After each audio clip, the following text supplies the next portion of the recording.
আল্লাহ রাসূল সাল্লাল্লাহু আলাইহি সাল্লাম বলছেন, যে সব মহিলারা নিজের স্বামীকে নিজের প্রতি স্বয়ং সম্পূর্ণ মনে করে না, নিজের স্বামীর প্রতি অসন্তুষ্ট বোধ করে, তারা কোনোদিন জান্নাত যেতে পারবে না।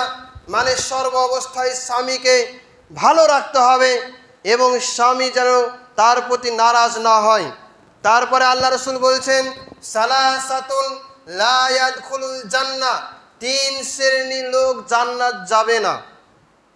তার মধ্যে 1 নম্বর হচ্ছে আলাকুন, পিতামাতার অবদ্ধকারী। যেসব পুরুষেরা, যেসব মহিলারা পিতামাতার সেবা করবে না, পিতামাতাকে দেখাশোনা করবে না, পিতামাতার খেদমত করবে না, তারা কোনোদিন জান্নাত যাবে না। 2 নম্বরে আল্লাহ রাসূল বলছেন আদ-দায়ুস, যারা নিজের পরিবারের মধ্যে বেহাইয়াপনা সুযোগ দেয়।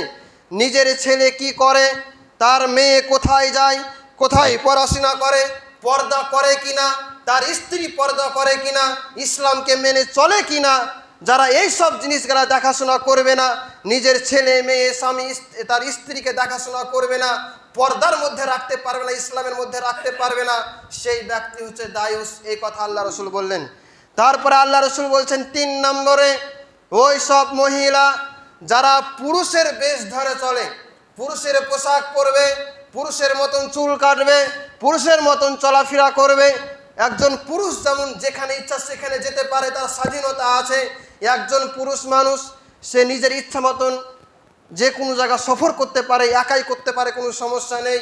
কিন্তু কোনো মহিলা যদি পুরুষের মতন চলাফেরা করে, সে একাই যদি যেখানে সেখানে চলে যায়, তার সঙ্গে যদি স্বামী না থাকে, তার ভাই না থাকে, তার পরিবারের মধ্যে কেউ যদি না থাকে, সে একাই নিজের ইচ্ছা মতন চলছে, ওই সব মহিলার কথা আল্লাহ রাসূল বলছেন, ওই সব মহিলারা কোথায় যাবে? জাহান্নামে যাবে। অতএব আমরা সকলে হচ্ছে মুসলমান।